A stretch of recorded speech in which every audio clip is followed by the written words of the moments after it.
1757 तक east India company Bengal में इस कदर असर व रसूख और फौजी ताकत हासिल कर चुकी थी कि बंगाल के नवाब सिराजुद्दीन दौला को उनके खिलाफ एक बड़ी जंग लड़ना पड़ी।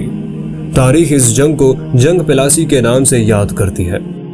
यही वो जंग है कि जिसके बाद हिंदुस्तान में मुस्लिम इक़्तिदार की किस्मत पर मोहर लग गई थी और 100 साल के अरसे में 1757 में मुस्लिम इक़्तिदार का सूरज हिंदुस्तान में मुकम्मल तौर पर गुरूब हो गया। नवाब सिराजुद्दौला को इस जंग में अंग्रेजों की साजिशों और अपनों की गद्दारियों की वजह से शिकस्त का सामना करना पड़ा। मीर जाफर के जो तारीख में आज भी गद्दार मिल्लत के नाम से पहचाना जाता है, इसी जंग में नवाब सिराजुद्दौला का वजीर था और मुसलमानों के साथ गद्दारी करके शिकस्त का बाइस बना।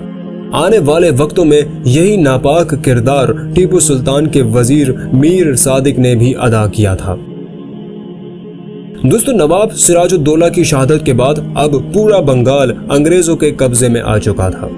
नवाब सिराजुद्दौला दिल्ली की मुगल रियासत के वफादार थे। उनकी शहादत खुद मुगल सल्तनत के लिए भी एक शदीद सदमा थी। बंगाल जैसे अहम सूबे को एक मर्तबा फिर अंग्रेजों से आज़ाद करवाने के लिए मुगलों ने एक फौज बंगाल की जानिब भेजी, मगर 1724 में बक्सर के मकाम पर होने वाली इस जंग में भी मुगलों और उनके हिमायतियों को शिकस्त का सामना करना पड़ा और अब बंगाल का सूबा मुकम्मल तौर पर मुसलमानों के हाथ से निकलकर अंग्रेज नो आबादी बन गया।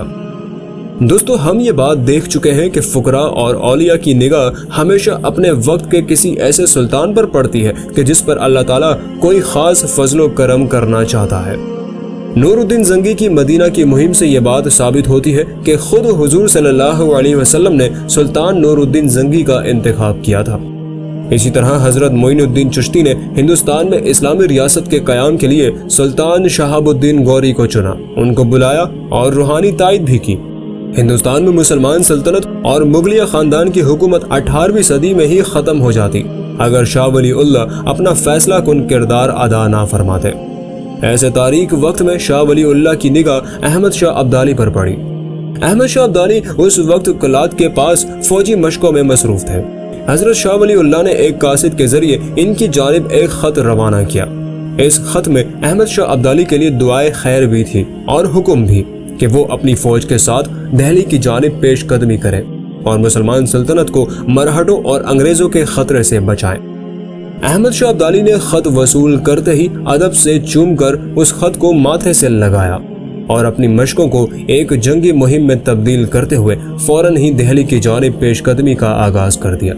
शाह वली उल्लाह का वो कासिद पहले ही अब्दाली का जवाब लेकर वापस लौट चुका था और शाह वली उल्लाह को अहमद शाह अब्दाली के इरादे की खबर मिल गई थी।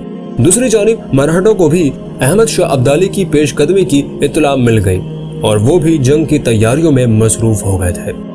वो कासिद के जो हजरत शाह वली उल्लाह का खत लेकर अब्दाली की तरफ गया था, वो मरहटों के हाथ लग गया और उन्होंने उसको इंतकामन कत्ल कर दिया। अहमद शाह अब्दाली 1721 में अपनी फौजों के साथ दिल्ली के बाहर पानीपत के मैदान में पहुंचे। ये वही मैदान है कि जहां इससे कबल भी हिंदुस्तान की किस्मत के फैसले किए जा चुके थे। बाबर ने भी इसी मैदान में इब्राहिम लोधी की फौजों को शिकस्त देकर दिल्ली में मुगलिया सल्तनत कायम की थी। अकबर ने भी इसी मैदान में 1556 में अपने मुखालिफ हिंदू फौजों को शिकस्त दी थी और अब अहमद शाह अब्दाली मरहटों के खिलाफ एक फैसला कुन जंग के लिए इस मैदान में उतरे थे। इस जंग में अगर मुसलमानों को शिकस्त हो जाती तो मुगलिया सल्तनत का चिराग 1721 में ही गुल हो जाता। इस जंग की अहमियत का अंदाजा आप इस बात से भी लगाएं कि यह हिंदुस्तान की तारीख में कि जब हिंदुस्तान पर मुसलमानों की हुकूमत थी, हिंदुओं और मुसलमानों की आखिरी बड़ी और बाकायदा जंग थी। 1721 में होने वाली इस हिंदू मुस्लिम जंग के बाद तकरीबन 200 साल तक किसी मुसलमान फौज और हिंदू फौज का इतना बड़ा तसादुम नहीं हुआ। 1925 की जंग वो पहला मौका था इस पानीपत की जंग के बाद कि जब हिंदू और मुसलमान फौजें एक मर्तबा फिर एक दूसरे से टकराई। इसके अलावा ये बात भी अहम तरीन है कि अहमद शाह अब्दाली वो आखिरी मुसलमान सिपा सालार थे कि जो अफगानिस्तान के रास्ते बरे सगी पर हमला आवर हुए। अहमद शाह अब्दाली की इस फौज के बाद कोई दूसरी मुसलमान फौज अफगानिस्तान के रास्ते हिंदुस्तान में दाखिल ना हो सकी। दोस्तों, पानी पत की जंग में दोनों फौजों की ताकत के तवाजुन का मुआवजा करना भी जरूरी है।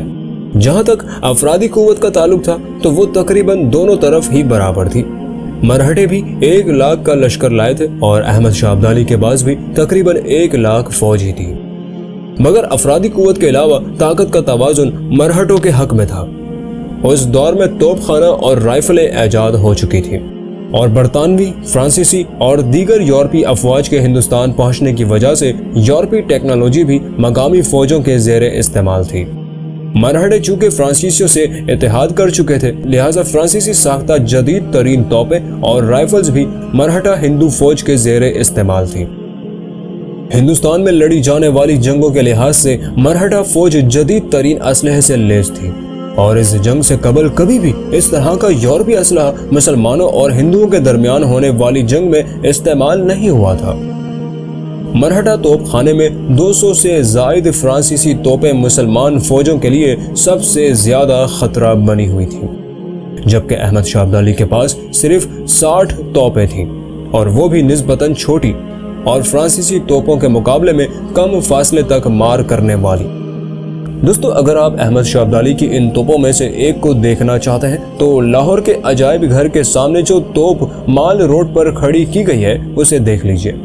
ये उन्हीं तोपों में से एक है कि जो अहमद शाह अब्दाली ने पानीपत की तीसरी लड़ाई में मरहटों के खिलाफ इस्तेमाल की थी। दोस्तों, मरहटों के पास बहुत बड़ी तादाद में हाथी भी थे, लेकिन अहमद शाह अब्दाली के पास एक ऐसा गैर मामूली हथियार था कि जो इससे पहले किसी जंग में इस्तेमाल नहीं किया गया था। मुसलमानों ने पहली दफा ऊंटों के ऊपर हल्की तोपें नस्ब कर दी थी, यानी आज के दौर के लिहाज से खुद कार मुतहरिक तोपें, यानी कि self propelled guns. Ahmad Shah Abdali की फौज में ऐसे 2000 से जायद ऊंट शामिल किए गए थे कि जिनकी पुश्त पर हल्की तोपें नस्ब थी, जिसकी वजह से ये चलती फिरती तोपें आस पास फैलकर मुख्तलिफ इलाकों से दुश्मन पर गोलाबारी करने की सलाहियत रखती थी।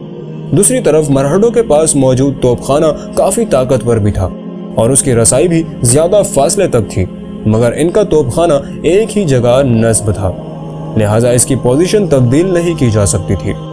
यही वो वाहिद उनसर था कि जिसने आइंदा दिनों में होने वाली इस खूनरेज जंग में अहम तरीन किरदार अदा किया। पानीपत की बाकायदा लड़ाई से पहले कुछ ऐसे वाकयात भी वक़ूए पजीर हुए कि जिनका जिक्र यहाँ जरूरी है। जब मरहटों का लश्कर दरिया जमुना के पास पहुंचा तो वहां मुसलमान फौज का एक छोटा सा किला था। अहमद शाह अब्दाली की फौज दरिया जमुना के एक तरफ थी और ये किला दरिया की दूसरी जानिब था। मरहटों ने सबसे पहले इस किले का घेराव करके अंदर मौजूद तमाम मुसलमानों को शहीद कर दिया। अहमद शाह अब्दाली दरिया के इस पार से ये कत्लो गारत देखते रहे, लेकिन बीच में तेज चलता हुआ दरिया हायल था, लिहाजा इस किले का दिफा ना किया जा सका। इस कत्लेआम को देखने के बाद मुसलमानों में गम और गुस्से और इंतकाम की शदीद आग भड़क उठी। अहमद शाह अब्दाली ने यह फैसला किया कि पूरी फौज दरिया के उस पार जाकर मरहटों का मुकाबला करेगी। अहमद शाह ने एक नाकाबिले यकीन फैसला किया। आपने अपना एक तीर निकाला और उस पर कुरान पाक की कुछ आयात दम करके तीर दरिया की तरफ चला दिया। इसके बाद पूरी मुसलमान फौज दरिया में उतर गई। मरहटों की फौज इस बात की तवक्को नहीं कर रही थी कि मुसलमान इस हालत में दरिया पार करके उनके कैंप के करीब आ जाएंगे। दरिया पार करते ही मुसलमान फौज का तसादुम मरहटों के हर अव्वल दस्ते से हुआ और मुसलमानों ने उस दस्ते को पीछे धकेल दिया। इसके साथ ही मेरठ के करीब मरहटों का एक लश्कर के जो 10,000 नफूस पर मुश्तमिल था वो भी मुसलमान फौज के नरगे में आ गया। इस हिंदू लश्कर को भी कत्ल कर दिया गया।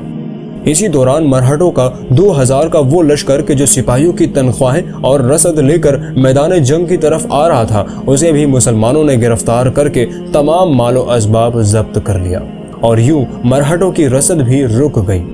अब कैफियत ये थी कि मुसलमान फौज पानीपत की जंग के आगाज से कबल ही मरहटों को शदीद नुकसान पहुंचा चुकी थी। दुश्मन की रसद काटी जा चुकी थी, उनकी तनख्वाहें मुसलमान अपने कब्जे में ले चुके थे और उनके मावन दस्ते के जो उनके साथ शामिल होने के लिए आ रहे थे उन्हें भी तबाह कर दिया गया था। सबसे बढ़कर ये कि मरहटों और दिल्ली के दरमियान अब मुसलमान फौज डेरा लगाए बैठी थी। اب مرہٹوں کے پاس دہلی سے رسد حاصل کرنے کا اور کوئی راستہ نہیں تھا سوائے اس کے کہ مسلمان لشکر کے درمیان میں سے گزرا جائے۔ آہستہ آہستہ مرہٹوں کے لشکر میں قحط پھیلنا شروع ہو گیا۔ یہ صورتحال تقریباً 2 مہینے تک جاری رہی کہ جس کے سبب مرہٹوں کے لشکر میں افراتفری اور بے چینی پھیل گئی۔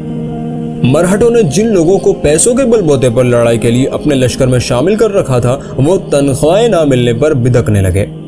مایوسی کے اس عالم میں مرہٹوں کے کمانڈر یہاں تک سوچنے لگے کہ کہیں فوج میں بغاوت ہی نہ برپا ہو جائے۔ بالآخر 14 جنوری 1721 کو مرہٹے مسلمانوں کے خلاف صف آرا ہو گئے۔ یہ محاذ 12 میل طویل تھا۔ دونوں فوجیں ایک دوسرے کے آمنے سامنے مقابلے کے لیے تیار تھیں۔ مرہٹوں نے اپنی فوج کو کچھ اس طرح سے منظم کر رکھا تھا کہ ان کا توپ خانہ لشکر کے مرکز میں نصب تھا اور کچھ فوجیں دائیں اور کچھ بائیں جانب تعینات تھیں اور ان کی کچھ پیادہ فوج گھڑ سواروں اور توپ خانوں کی حفاظت پر مامور تھی۔ اسی طرح مسلمانوں نے بھی اپنے توپ خانے کو درمیان میں رکھا اور اس کے دائیں اور بائیں جانب فوج تعینات کی، لیکن توپ خانے کے پیچھے بھی کچھ دستوں کو اضافی دستوں کے طور پر محفوظ رکھا۔ 15,000 کا ایک چاقو چوبند دستہ خود احمد شاہ ابدالی کے ساتھ موجود تھا۔ اس حکمت عملی کے ساتھ اس جنگ کا آغاز ہوا۔ پہلا حملہ مرہٹوں کے بائیں دستے نے کیا۔ مسلمانوں کا دایاں دستہ آگے بڑھ کر ہندو لشکر سے ٹکرایا۔ دونوں فوجوں کے درمیان تقریباً 2 کلومیٹر کا فاصلہ تھا۔ جب یہ دونوں دستے آپس میں ٹکرائے، مرہٹے چال کے طور پر یا پھر مار کھا کر پیچھے اپنے کیمپ کی جانب پلٹے تو مسلمانوں کا ایک گھڑ سوار دستہ عین میدان جنگ کے بیچ میں ہی کھڑا رہ گیا۔ اس سے پیشتر کہ مسلمان گھڑ سوار دستے واپس اپنے کیمپ میں لوٹتے، ان کو مرہٹا توپوں نے نشانہ بنا لیا اور مسلمانوں کو شدید نقصان اٹھانا پڑا۔ وہ گھڑ سوار دستہ کہ جو مرہٹوں کے بائیں دستے کو روکنے کے لیے مسلمانوں کی پیادہ فوج سے آگے بڑھا تھا، تقریباً تمام ہی شہید ہو گیا۔ یہ نقصان مسلمانوں کے لیے اس قدر شدید تھا کہ جنگ کے آغاز میں ہی یہ خطرہ پیدا ہو گیا کہ شاید آئندہ ہونے والی جنگ میں مسلمان مرہٹوں کا مقابلہ نہ کر سکیں گے۔ دوستو، مرہٹوں نے جب یہ دیکھا کہ مسلمانوں کا ایک دستہ بری طرح متاثر ہو چکا ہے تو مرہٹوں کی گھڑ سوار فوج نے براہ راست مسلمانوں کے لشکر کے مرکزی حصے پر حملہ کر دیا، لیکن یہاں مرہٹوں سے ایک تکنیکی غلطی سرزد ہوئی۔ وہ یہ کہ ان کے گھڑ سوار اپنے لشکر سے نکلتے ہی پھیلتے چلے گئے اور جب 2 کلومیٹر تک پھیل کر یہ مسلمان فوج سے ٹکرائے تو ان کے گھوڑے اس وقت تک ہانپ چکے تھے۔ بہت سے گھوڑے تو پہلے ہی تھک کر گر چکے تھے، لیکن اس کے باوجود 40 سے 50 ہزار فوج براہ راست مسلمانوں کے لشکر سے ٹکرائی تو مسلمان لشکر کا مرکزی دستہ 2 حصوں میں تقسیم ہو گیا۔ اب مسلمانوں کے لیے ایک خطرناک اور مایوس کن صورتحال پیدا ہو چکی تھی، کیونکہ ان کا دایاں دستہ ختم ہو چکا تھا اور اب مسلمانوں کا مرکزی لشکر بھی 2 حصوں میں تقسیم ہو چکا تھا۔ باوجود اس کے کہ مرہٹوں کی فوج مسلمانوں سے لڑتے لڑتے تھک چکی تھی، پھر بھی وہ مسلمانوں سے شدید جنگ کر رہے تھے۔ دوسری جانب مسلمان اپنی جگہ سے ہل چکے تھے۔ شام تک حالت یہ ہو چکی تھی کہ جنگ مسلمانوں کے ہاتھ سے نکلتی نظر آ رہی تھی۔ مرہٹوں کو اپنی فتح کا اتنا یقین ہو چکا تھا کہ وہ مسلمانوں پر مزید دباؤ ڈالنے کے بجائے پہلے سے ہی موجود تھکے ہوئے دستوں سے کام لینا چاہ رہے تھے۔ آپس میں فوجیں اس قدر گتم گتا تھی کہ مرہٹوں کا توپ خانہ اس صورتحال میں فائر نہیں کر سکتا تھا۔ مسلمانوں نے اس کا بھرپور فائدہ اٹھایا اور اب دست بدست لڑائی شروع ہو گئی تھی۔ مسلمانوں نے اپنے لشکر کو دوبارہ منظم کرنے کی کوشش کی۔ ایک دستہ ختم ہو چکا تھا اور دوسرا لڑائی میں مصروف تھا۔ اب وقت عام پہنچا تھا کہ اپنے محفوظ اضافی دستوں کو استعمال کیا جائے۔ احمد شاہ ابدالی نے اپنے 15,000 ماہر جنگجوؤں میں سے 5,000 جنگجو دائیں دستے کی معاونت کے لیے بھیجے اور اونٹوں پر مشتمل توپ خانے کو حکم دیا کہ وہ آگے بڑھیں اور صفوں کے درمیان کھڑے ہو کر دشمن پر گولے برسائیں۔ اونٹوں پر نصب توپوں سے یہ فائدہ ہوا کہ مسلمان توپ خانہ اوپر سے دشمن کو نشانہ بنا سکتا تھا، جبکہ دشمن کا توپ خانہ بے بس تھا، کیونکہ اس کے سامنے اس کی اپنی فوج موجود تھی کہ جو مسلمانوں کے ساتھ گھتم گھتا ہو چکی تھی۔ اب احمد شاہ ابدالی نے اپنے بقیہ 10,000 سپاہیوں پر مشتمل خصوصی دستے کو حکم دیا کہ مسلمانوں کے لشکر کے مرکزی حصے کو دوبارہ بند کر دیا جائے۔ 10,000 سپاہ پر مشتمل اس دستے نے حملہ کیا اور دشمن پر اتنا شدید دباؤ ڈالا کہ مرہٹے پیچھے ہٹنے پر مجبور ہو گئے۔ ایک دفعہ پھر مسلمانوں کی صفیں آپس میں جڑ گئیں۔ جب مسلمانوں کی خط اول کی صفیں دوبارہ سے مضبوط ہو گئیں تو پھر 5,000 سپاہیوں کا تازہ دم دستہ جنگ میں شامل ہوا۔ یہی تازہ دم دستہ جب مرہٹوں کی تھکن سے چور فوج پر حملہ آور ہوا تو مرہٹوں کے پاؤں اکھڑنا شروع ہو گئے۔ مرہٹوں کی پیادہ فوج بھی اب اپنے توپ خانے کی مدد نہیں کر سکتی تھی۔ دوستو، یہ بات قابل غور ہے کہ اب تک ہونے والی تمام لڑائی مسلمانوں کی طرف لڑی جا رہی تھی۔ جنگ ابھی تک مرہٹوں کے کیمپ میں نہیں پہنچ پائی تھی، لیکن مرہٹے یہ حماقت کر بیٹھے کہ فتح کے یقین میں تمام فوج کو لڑائی میں جھونک بیٹھے۔ اب ان کے پاس کوئی تازہ دم اضافی فوج نہیں تھی۔ تمام دستے پہلے ہی مسلمان کیمپ کی جانب لڑائی میں مصروف تھے اور خاصے تھک چکے تھے اور بہت سے تو مارے جا چکے تھے۔ ان کے کمانڈر کے پاس اب اور کوئی راستہ نہیں تھا سوائے اس کے کہ اپنے چھوٹے سے محافظ دستے کے ساتھ ہاتھی سے اتر کر گھوڑے پر بیٹھے اور خود میدان جنگ میں آ کر قیادت سنبھالے۔ مرہٹوں کے دوسرے بڑے بڑے سپہ سالار جنگ کے دوران مارے جا چکے تھے، چنانچہ مرہٹوں کے سپہ سالار کو خود میدان میں آنا پڑا۔ ان کا مرکز اور توپ خانہ ابھی تک اپنی جگہ پر بدستور موجود تھا مگر فائر کرنے سے قاصر تھا۔ چونکہ مرہٹوں کا توپ خانہ ایک جگہ پر نصب تھا اور ایک جگہ سے دوسری جگہ پر ہلایا نہیں جا سکتا تھا، تو جب ان کے اضافی دستے تباہ ہوئے اور قلب کمزور ہوا تو مسلمان گھڑ سوار فوج نے یلغار کرتے ہوئے آگے بڑھ کر توپ خانے پر ہی قبضہ کر لیا۔ اب جنگ کا پانسا مکمل طور پر مسلمانوں کے حق میں پلٹ چکا تھا۔ مرہٹا فوج بری طرح کچلی جانے لگی۔ ایک بے دریغ قتل عام تھا کہ جو مسلمانوں کی جانب سے کیا جانے لگا۔ 1,00,000 کی فوج میں سے بمشکل 15,000 کے قریب مرہٹے ہی اپنی جان بچا کر میدان جنگ سے فرار ہو سکے، اور جو بچے انہوں نے گوالیار کے قلعے میں پناہ لی۔ شیواجی کہ جو مرہٹوں کا سب سے بڑا روحانی اور عسکری پیشوا تھا، کمک لے کر میدان جنگ کی طرف آ رہا تھا۔ اس کو راستے میں ہی اپنی فوج کی مکمل تباہی کی خبر ملی۔ اس کو اس قدر صدمہ ہوا کہ کچھ ہی عرصے کے بعد حرکت قلب بند ہونے سے ہلاک ہو گیا۔ اب احمد شاہ ابدالی نے اپنے گھڑ سواروں کو حکم دیا کہ وہ پورے علاقے میں پھیل جائیں اور بھاگتے ہوئے مرہٹوں کو گرفتار کر لیں یا قتل کر دیں۔ اس جنگ میں احمد شاہ ابدالی نے مرہٹوں کو عبرتناک شکست سے دوچار کیا تھا۔ تقریباً 50,000 کے قریب قتل ہوئے، تمام سالار اور سپہ سالار مارے گئے اور دنیا کی جدید ترین فرانسیسی توپیں بھی مسلمانوں کے ہاتھ لگیں۔ اس کے علاوہ دیگر مال غنیمت اس قدر تھا کہ اس سے ایک بڑی مسلمان فوج ترتیب دی جا سکتی تھی۔ 50,000 سے زائد گھوڑے، 100 ہاتھی، 1500 اونٹ اور تقریباً 22,000 سے زائد قیدی تھے۔ اس مکمل تباہی کے بعد مرہٹوں کے وہ تمام خواب چکنا چور ہو گئے کہ جو وہ دہلی، کابل اور قندھار میں اپنی حکومت کے حوالے سے دیکھ رہے تھے۔ وقتی طور پر مسلمانوں کو مرہٹوں کے فتنے سے نجات مل گئی۔ اس کے بعد احمد شاہ ابدالی دہلی میں داخل ہوئے اور دوبارہ ایک مغل بادشاہ شاہ عالم کو تخت پر بٹھایا اور واپس افغانستان لوٹ گئے۔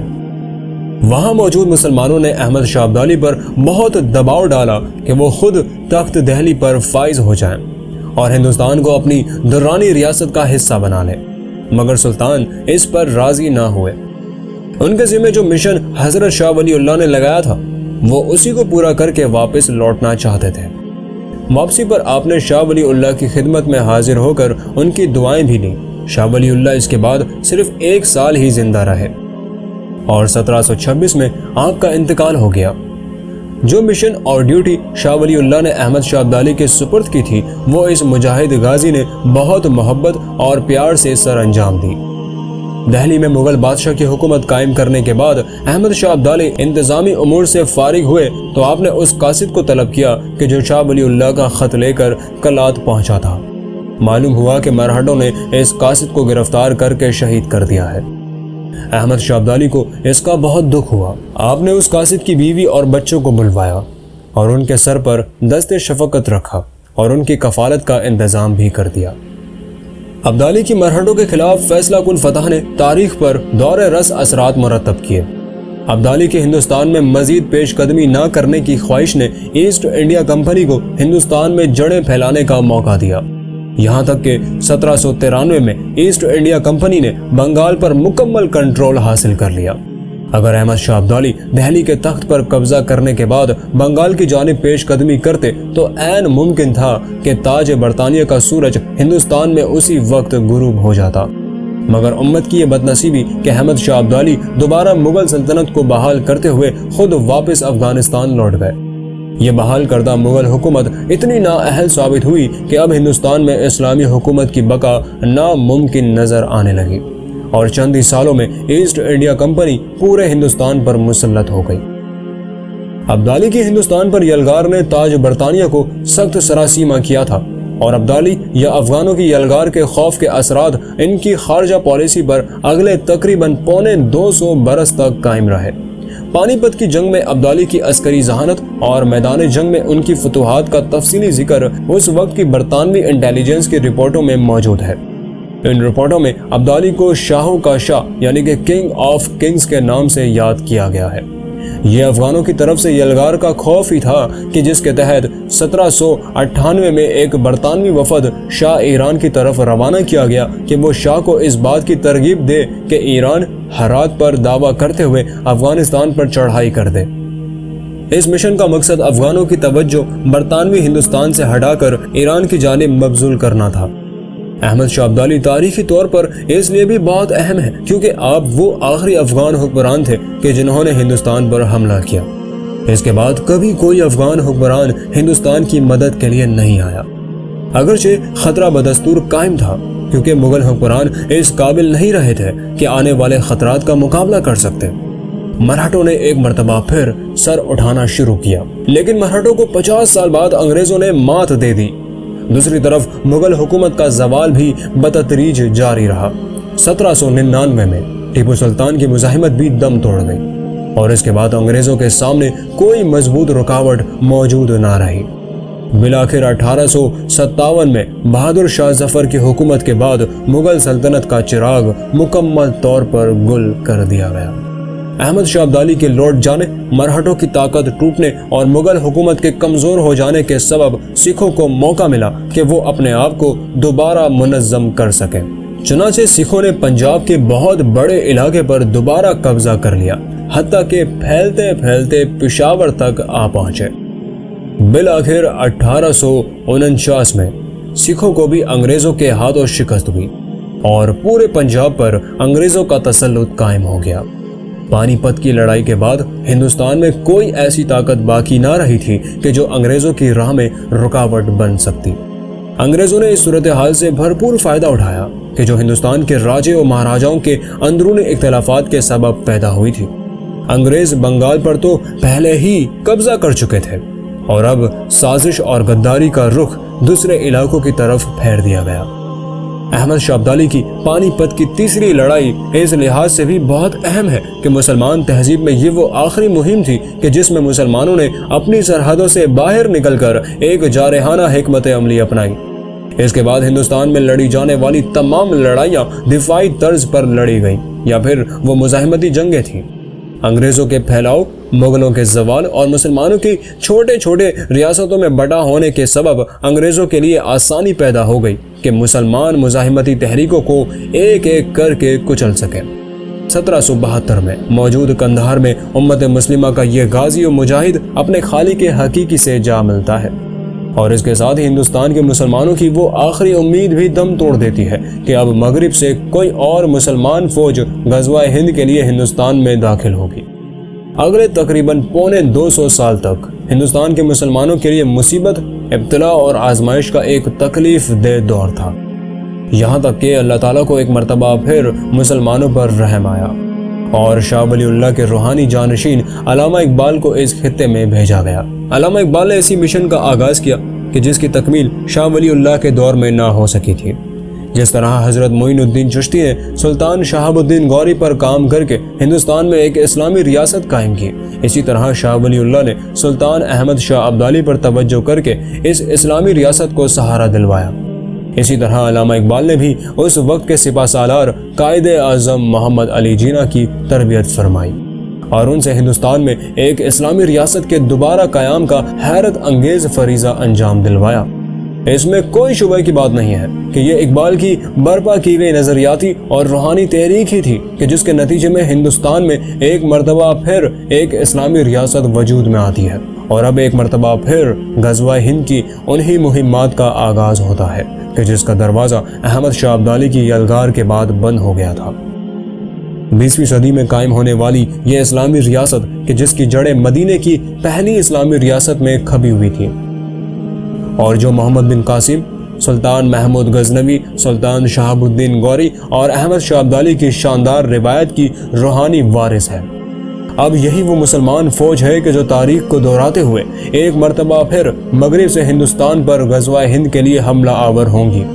यही इस उम्मत की तकदीर भी है और यही तारीख की अज़ली और अबदी हकीकत भी, और यही सैयदी रसूल सल्लल्लाहु अलैहि वसल्लम का फरमान आलिशान भी।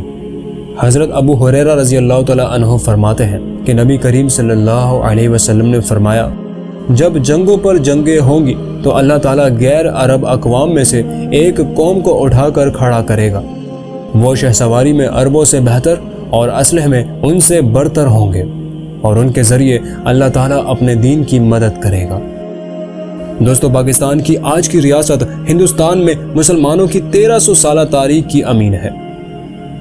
मोहम्मद बिन कासिम की गज़वा हिंद की पहली यलगार से लेकर सुल्तान मोहम्मद गजनवी के हमलों तक और फिर सुल्तान शहाबुद्दीन गौरी की दिल्ली में पहली इस्लामी सल्तनत के क़याम से लेकर अहमद शाह अब्दाली की मगरिब से मुसलमानों के दिफा के लिए आखिरी यलगार तक, ये सब गज़वा हिंद के एक तवील रूहानी सिलसिले की कड़ियाँ हैं। पाकिस्तान के क़याम का और कोई रूहानी मकसद नहीं है सिवाय इसके कि अल्लाह के नबी सल्लल्लाहु अलैहि वसल्लम की आखिरी ज़माने की अहादीस सिर्फ उसी सूरत में पूरी हो सकती है जब एक और मुसलमान सल्तनत और मुसलमान फ़ौज एक मरतबा फिर गज़वा हिंद के लिए हिंदुस्तान पर मगरिब से यलगार करे। दिल्ली ने एक मरतबा फिर फतह होना है, एक मरतबा फिर इस्लामी रियासत का हिस्सा बनना है और एक मरतबा फिर हिंदुस्तान में नूर तौहीद का इत्माम होना है। जिस गज़वा हिंद की मुहिम का आगाज़ मोहम्मद बिन कासिम, सुल्तान महमूद गजनवी, सुल्तान शहाबुद्दीन गौरी और अहमद शाह अब्दाली से हुआ था, अब उसकी आखिरी मुहिम पाक फ़ौज और उसके सिपाहसालारों के नसीब में है।